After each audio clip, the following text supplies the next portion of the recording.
ಮತಾಂತರ ನಿಷೇಧ ಕಾಯ್ದೆ ವಿಚಾರವಾಗಿ ಉಡುಪಿಯಲ್ಲಿ ಮಾತನಾಡಿದ ಪೇಜಾವರ ಶ್ರೀಗಳು ಮಂಗಳೂರಿನಲ್ಲಿ ಇಡೀ ಕುಟುಂಬ ಆತ್ಮಹತ್ಯೆ ಮಾಡಿಕೊಂಡಿರುವುದು ನಿಜಕ್ಕೂ ದುರಂತ.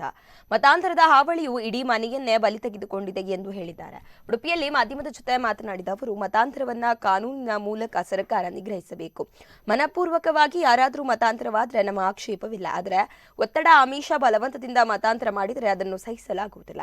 ಇದು ಸಮಾಜ ಒಡೆಯುವ ಕೃತ್ಯವಾಗಿದೆ. ಇದರಿಂದ ಸಮಾಜದಲ್ಲಿ ವೈಷಮ್ಯ ಸೃಷ್ಟಿಯಾಗುತ್ತದೆ ಎಂದು ಪೇಜಾವರ ವಿಶ್ವಪ್ರಸನ್ನ ತೀರ್ಥರು ಹೇಳಿದ್ದಾರೆ. ಆಹಾರದ ವಿಷಯದಲ್ಲಿ ಎಲ್ಲರಿಗೂ ಕೂಡ ಸ್ವಾತಂತ್ರ್ಯ ಇದೆ.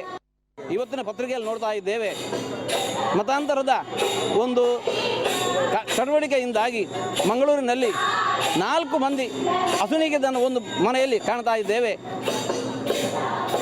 ಮತಾಂತರದ ಈ ಹಾವಳಿ ಒಂದು ಮನೆಯನ್ನೇ ಬಲಿ ತೆಗೆದುಕೊಂಡಿದೆ. ಹಾಗಾಗಿ ಇಂತಹ ಪ್ರವೃತ್ತಿ ಯಾರು ಮಾಡಬಾರದು ಅಂತ ನಾವು ಅಪೇಕ್ಷಿಸ್ತಾ ಇದ್ದೇವೆ. ಇಂತಹ ಮನೆಯೊಳಗೆ, ಸಮಾಜದೊಳಗೆ ವೈಮನಸ್ಸನ್ನು, ಆತಂಕವನ್ನು ಹುಟ್ಟುಹಾಕುವಂತಹ ಈ ಮತಾಂತರದ ಪ್ರಕ್ರಿಯೆಯನ್ನು ಕಾನೂನು ಮೂಲಕ ಅದನ್ನು ವಿರೋಧಿಸಬೇಕು. ಸಹಜವಾಗಿ ಯಾರಿಗೆ ಅಭಿಪ್ರಾಯ ಇದೆ ಅದಕ್ಕೆ ಯಾರ್ದು ಕೂಡ ಅಡ್ಡಿ ಇಲ್ಲ. ಆದರೆ ಬಲವಂತ, ಆಮಿಷ, ಮೊಗಳ ಮೂಲಕ ಮತಾಂತರ ಮಾಡಲಿಕ್ಕೆ ಮುಂದಾಗುವಂತಹದ್ದು ಒಂದು ಮನೆಯನ್ನು ಒಡೆದಂತಾಗತ್ತೆ, ಕುಟುಂಬವನ್ನು ಒಡೆದಂತಾಗತ್ತೆ, ಸಮಾಜವನ್ನು ಒಡೆದಂತಾಗತ್ತೆ. ಹಾಗಾಗಿ ಇದನ್ನು ದುಷ್ಟಗಾಳಿಯಿಂದ ನಾವು ಭಾವಿಸ್ತೇವೆ. ಹಾಗಾಗಿ ಸರ್ಕಾರ ಇದನ್ನು ಕಾನೂನು ಮೂಲಕವಾದರೂ ಕೂಡ